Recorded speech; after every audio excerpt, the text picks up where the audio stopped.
Hello and welcome to another European Agenda program. This is a special program for the Kurdish youth and internationalist friends. We're going to talk about today the isolation of Mr. Abdullah Ocalan as well as the long march of the Kurdish youth movement. And I would like to welcome my guest, but before that, just to mention again, we have internationalist friends today from Italy and Germany, and we are now in Germany for that special program. Lola, Reineken, thanks for joining us today, and dear Nora, thank you. Francesca, thanks for joining us and being in that interview today. Anuk also is with us as well, and Federico joined our program, and Willy is with us as well. So I would like to start with Lola, dear Lola. So you joined to the long march for freedom for Mr. Abdullah Öcalan, and how was it, very shortly, very briefly, how was the march, what did happen, and then how inspiring was it? Yeah, very shortly. I mean, it was beautiful. It was very beautiful, very strong. We were a lot of people, so we were marching for 5 days. On the streets through NRW in Germany, and yeah, the Hewals really had a lot of energy. We really brought our slogans and our demands for freedom for Öcalan to the streets, and it was very good to see all the friends to have this energy together. So how did you meet with Öcalan and his ideas? Well, through the friends, actually also through the march. I participated in a long march a while ago, and afterwards I figured I should read some of the stuff that the person has to say that I'm demonstrating for, and it was really inspiring. I read all of the defense writings in like a week or so. I couldn't stop. It was very good. This is how I got introduced to the What was the biggest idea of Öcalan that inspired you to read about him? I think I could talk a lot about like the philosophy, and a lot of it is very historical, very deep. But what really caught me was more of a feeling, of a humanism. You know, this idea of making politics out of love for society. And I think in the European left we're very used to do politics out of what we dislike, what we hate, what we're against. So yeah, I think this I really connected with. Okay, thank you. We will continue with Nora now, and we will get back to you soon again. Dear Nora, thank you again for accepting that program. It's very important to have internationalist friends like you as well with us. So basically, I would like to ask you as well, very shortly, how did you heard about Mr. Öcalan? Yes, of course. When I heard of the Kurdish freedom movement, it is not possible to overlook Öcalan, so that's why I joined the March for Freedom this week. How was the march? Because it's been very energetic, as Lola said as well. So how did you feel about joining to the March for Freedom for Öcalan? Yes, it's really inspiring because, you know, you walk so long through the cities, through the streets, the whole day, and all the friends are singing, are shouting, and we stand together, you know, we fight like in a protest. And this is really, really inspiring because, you know, it's a lot of, a long way, but we every day the friends show up. We do our shouts, and we do the songs, and we do the dances. Yes, that's really inspiring. Thank you. We will get back to you as soon as possible as well. Would like to speak to our friends as well. So, Anuk. Thanks to you again for accepting to joining our program. So, how do you think Mr. Öcalan's ideas are important for the European people to be inspired?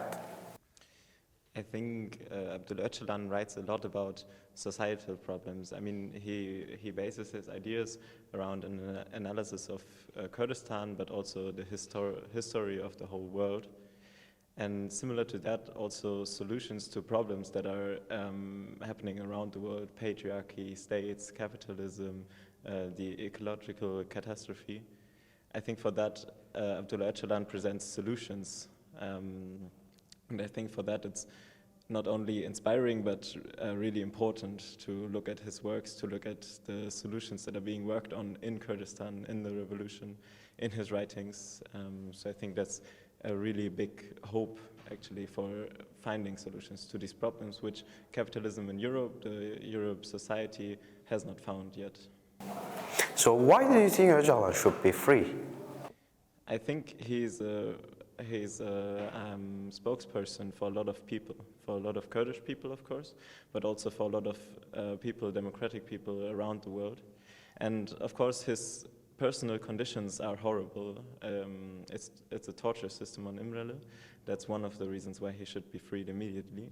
We will get back to his conditions, but I would like you to talk about why do you think Öcalan should be free? Do you think he has a key role to play in the Middle East to bring peace, for example? Yeah, I think he can usher in peace. He can make a great perspective for peace in the Middle East with Turkey, because right now we have a war and we have a genocide going on, and we need a solution for that. So I think his freedom is an important role. Without his freedom, it can't go on. Thank you, Anuk. We're gonna come back to you as well. So, Francesca from Italy. Hi, ciao. Thank you, ciao. Öcalan and his ideas. You are from Italy. How did his ideas reach to you? How did you find the inspiration from Öcalan? I think that first he came to the people that introduced me to him, and his ideas. I think that the people, my comrades that introduced me to him, already really understand what he wanted to do, like to spread this ideology. So I knew it. I knew him thanks to them, thanks to my friends, and then it's beautiful because it really unites us, no? And it's good to read things that he write together and discuss about this. And yes. What is the most inspiring topic of Öcalan that you find? The most inspiring, I think, that are two. Of course, the fact that we as young people, young women, so these two, the fact that he really gave a lot of importance to the young people, and also to women. So these are the two biggest points for me that really touches me, and of course, all his ideology. To make it shortly, why do you think Öcalan should be free in this case? Do you think he is one of the philosophers of our age, like let's say like a Mandela or Gramsci, for example? So do you think his ideas will help the world to become a better place to live? I think that more than a better place, it can also be as better person, and he also really reminds us that we should not work only yes, on society, of course, is the first thing, but also we have also to work a lot inside of ourselves, and this is what really it's really important to me, because thanks to his ideology, I also gave a lot of sense to my personal life, and so yes. Thank you. Thank you. So we will continue with Willy just before we get to the Federico. Dear Willy, thank you on the first round as well. So I would like to ask you that why do you think Öcalan should be free, first of all? For me, there are two main reasons. First of all, I define myself as a revolutionary. I try to be revolutionary. And of course, as a revolutionary, for me, every other revolutionary prisoner is someone which freedom is very important for me. So I think this is a principle where Abdullah should be free, because he's imprisoned as a revolutionary. The second part is that I think the freedom of Abdullah Öcalan and the peace in Kurdistan can't be separated. We see it in the development of the isolation. We see whenever the Turkish government tries to make some more peace, they let Öcalan speak, they send delegations to him, and since 2015, since they tried to annihilate the Kurdish people again, we see that he's completely shut off of the publicity. So I think anyone who wants peace in Kurdistan, I think there's a lot of people who want this, because we all want peace, nobody wants war. I think everyone who thinks this should also be very invested in the freedom of Abdullah Öcalan. So basically the isolation still continues. It's been 29 months that nothing has been heard from Öcalan. His lawyers and family is not available to go and visit Imralı prison island. So do you think this isolation is against human rights and is it a torture? Of course. Yes, I think the human being essentially is a very social being. And if you separate the human being from other people, this is the highest form of torture imaginable. I think it's really horrible, especially since the European Commission for Torture is actually responsible for the prison and pretends not to do anything, which is really, really, I don't know how to have the English words, I would just say bad, which is not the word that had the right gravity. But it's ridiculous that a constitution whose own purpose it is to combat torture has a prison which tortures on such a big scale. Do you think this is a double standard? Because when it comes to the human rights and democracy, Europe sells themselves very well. But when it comes to the Kurds and Öcalan, they don't even move their pen. So do you think this is a double standard? Of course, I think it shows very well that democracy in European policies became kind of a phrase to justify European policies as well. Since in Ukraine, when we use the word of democracy to legitimate the Waffenlieferung, yeah. That we send guns to them, that we participate in this war for democracy. But on the other hand, in Kurdistan and many other places of the world, we ignore democracy. Even worse, it's not only that we do not move a pen, we actively support those who kill and try to annihilate the democratic forces in the entire world, in Kurdistan, in the Philippines, all over the place. I think it's really telling, and I think this is also something that the people of Europe need to know, because I really believe that most of them think democracy is important, and they believe that the European Union is for democracy. And this is why we need to show them that in fact they aren't, that they're actively combating democracy.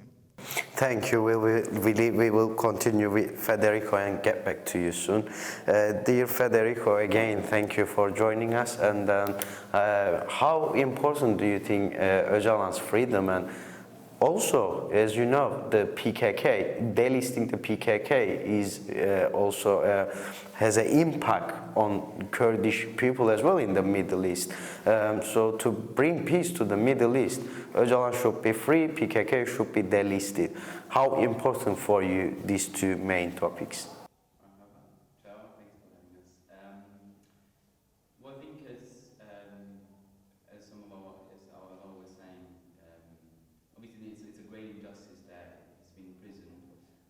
I think it also shows how much NATO and Western, forces of capitalist modernity, are trying to hide the truth. Not just the truth that he's been revealing through the paradigm, but the truth that he embodies. It's like he's embodying the revolutionary truth that people, through his writings, getting to know the Kurdish struggles, are also finding in their own society, in their own personality, in themselves. And this is also the importance, I think, that you see in the impact that his paradigm and the Kurdish struggle is having in the internationalist arena, in internationalist democratic forces, on individual levels. I'm sure, as our vows also said, his writings and his paradigm also touched us at individual level, but also collectively, the democratic forces, leftists, anti-Islamic forces in Europe and elsewhere in the world, the support that they're showing towards the struggle, I think are a sign of how much his freedom, his presence, his paradigms, and the sacrifices made for his people, but also for the world, for democratic civilization, how much his freedom also means to be able to overcome capitalist modernity, to be able to really reconnect with our true nature, with the part of ourselves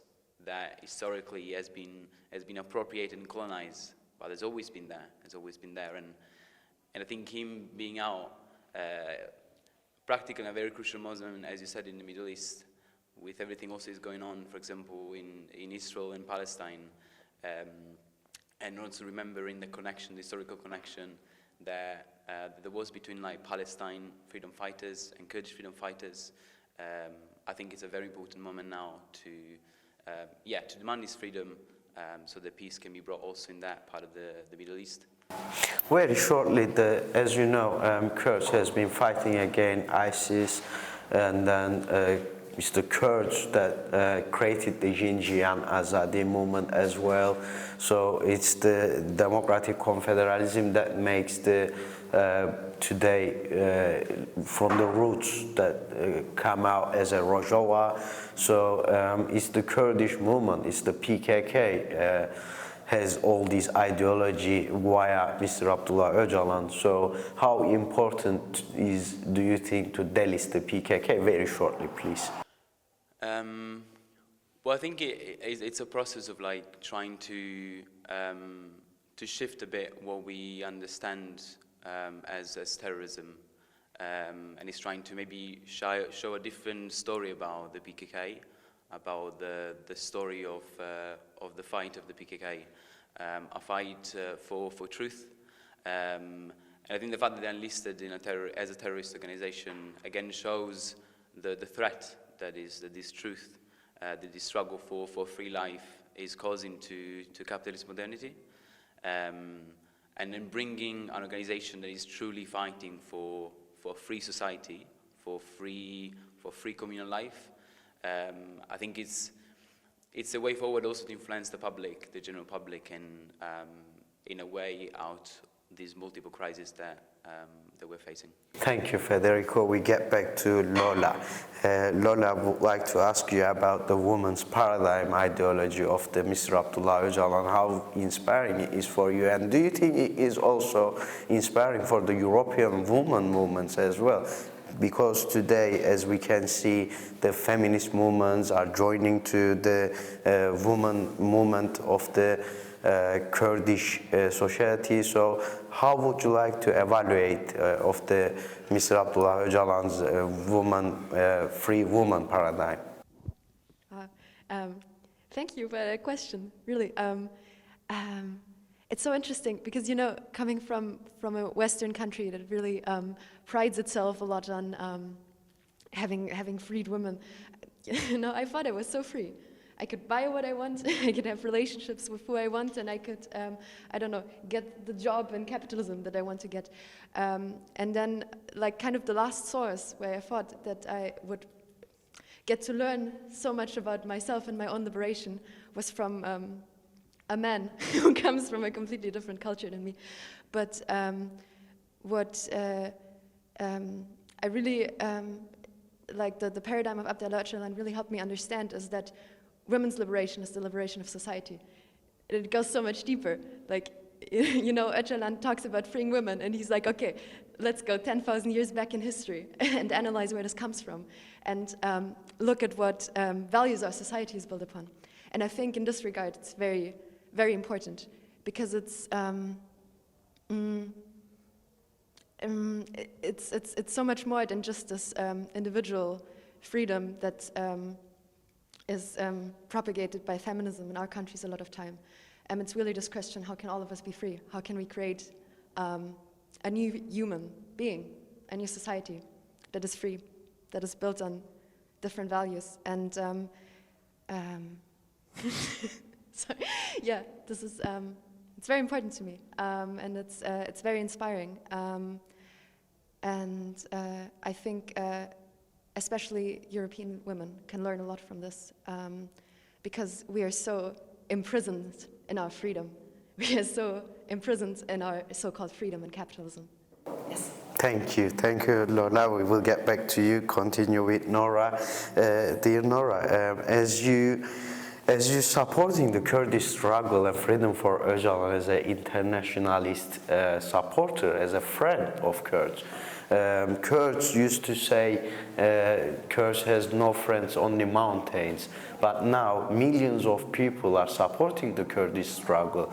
So how important do you think the internationalist solidarity? You know, I think also what capitalism often does to us is to separate every things into very, like, this is this and this is this and this, they have no connection. But what the internationalism showed me and us is that you have to connect all these fights, because at the very base we fight for the same. We fight against fascism, we fight against colonialism, we fight for freedom and for a society built on values that are not how much money do you have. And a lot of people, like, there are so many people we have to learn from. What we also have to learn from the history of the PKK and from Abdullah Öcalan, because they showed from the beginning that it was an internationalist movement and that we have to work together, because our enemies are so strong.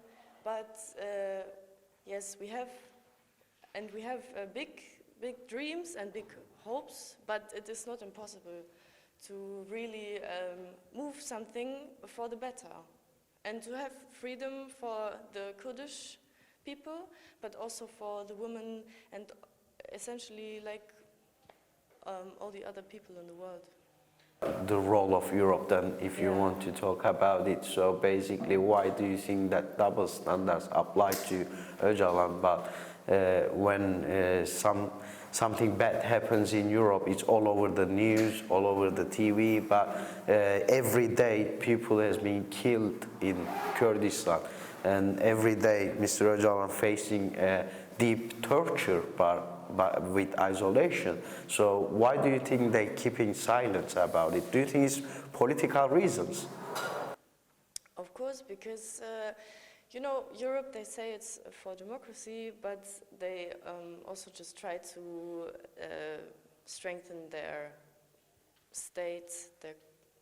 And you know, a movement from the people is a threat to the power of the rich.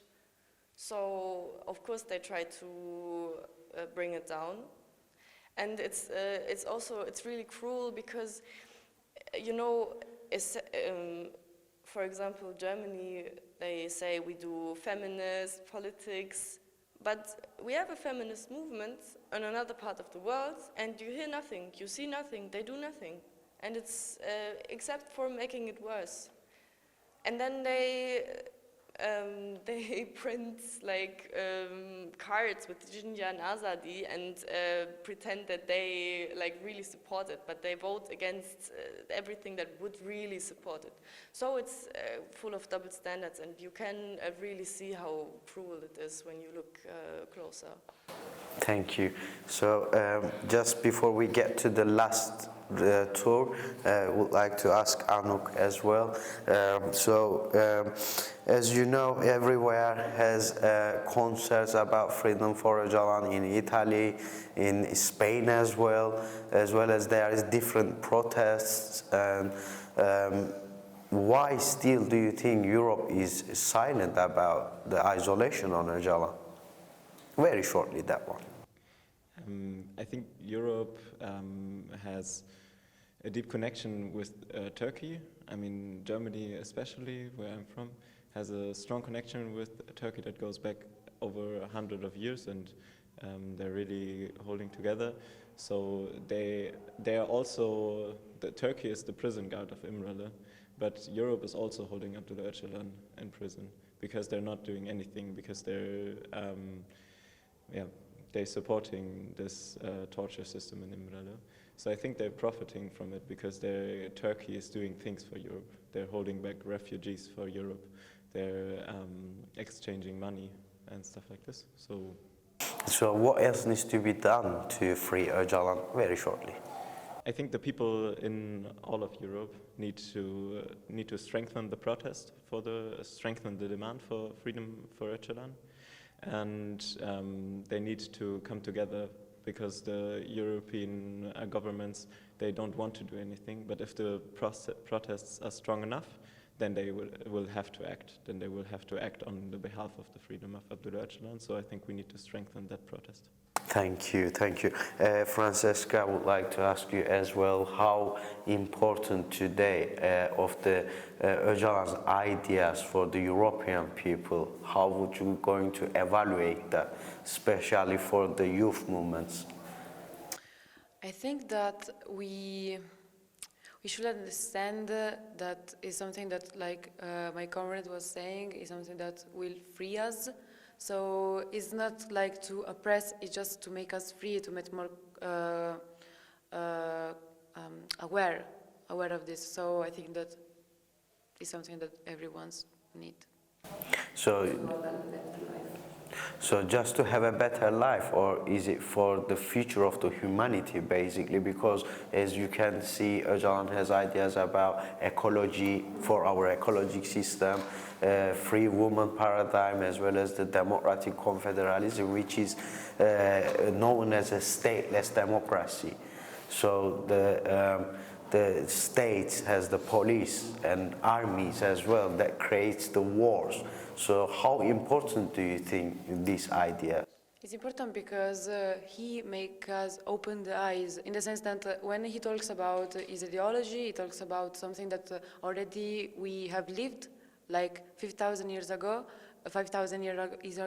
So of course it's something new, but is also something that we have to remember, and we have to discover again this kind of life, because it's what capitalism, modernity make us think, like you have a better life if you do like this, and he showed to us that it's not like this, and we just have to discover our history and how we lived before, and it's really simple to do in practice, but we have a lot of chains, and I think that he really wants to destroy these chains and make everyone free. Thank you. We will get back to you for your message for freedom for Öcalan, and we'll continue with Willy.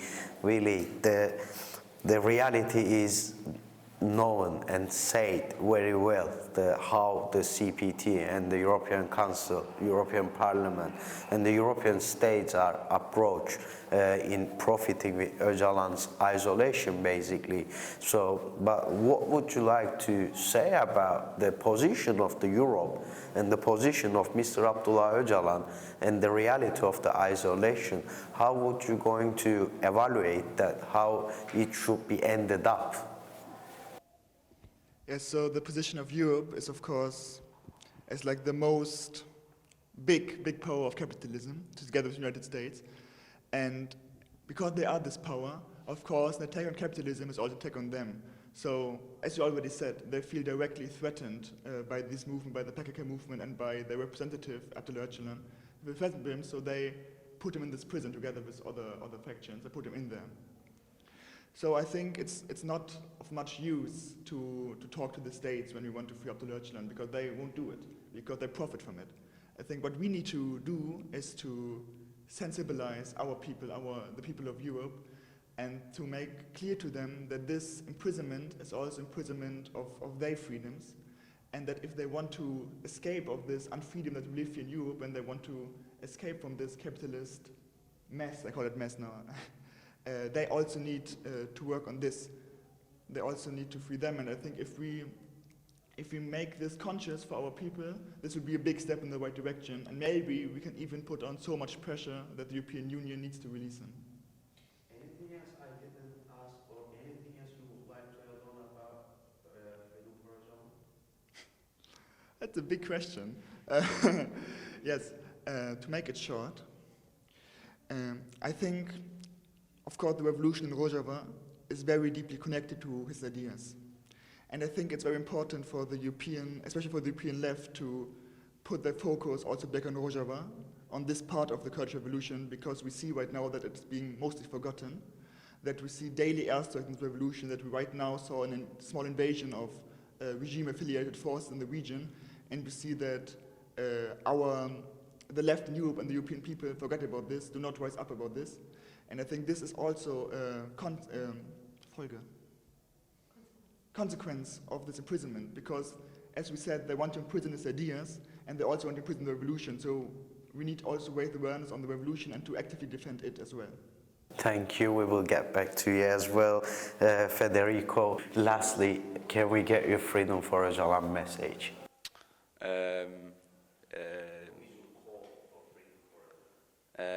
Yes, well, in Italian, I would say libertà per Reberapo,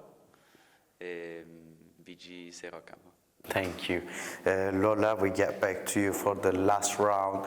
What is your call for Freedom for Öcalan? How important is the freedom of Öcalan? I think I totally agree with the comrade that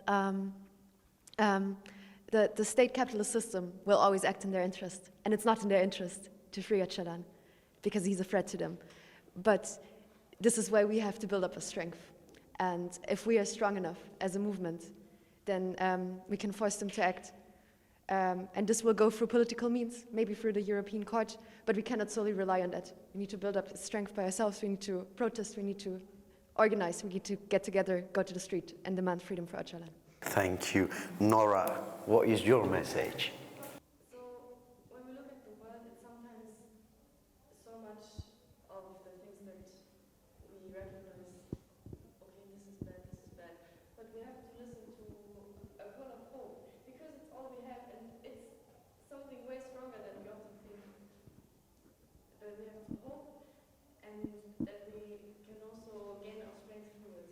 And that we have to bring the strength we gain to our friends, to our families, to our communities, and then to the streets, and then we can go from there.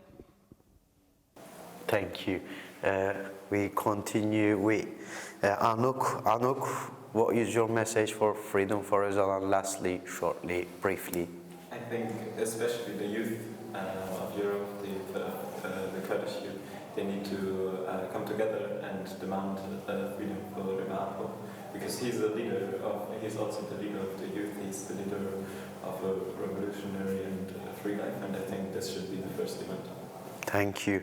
Francesca, lastly, we get your message. My message is that you can put in jail a man, but you can't put in jail his ideas, and his ideas will never die, and I think they're evolving because we really understand what he wanted to say. Even if if he is in jail since 25 years, his ideas are just evolving with us, with our society, and he should be free, of course, but his ideas still here, and we are doing it. So. Thank you, Francesca. So we came to another European Agenda programs, and today we had a very important guest, Internationalist Friends of the Kurds from Italy and Germany. We spoke about the isolation of Öcalan and how important of the freedom for Öcalan. We will see you on the next European Agenda program.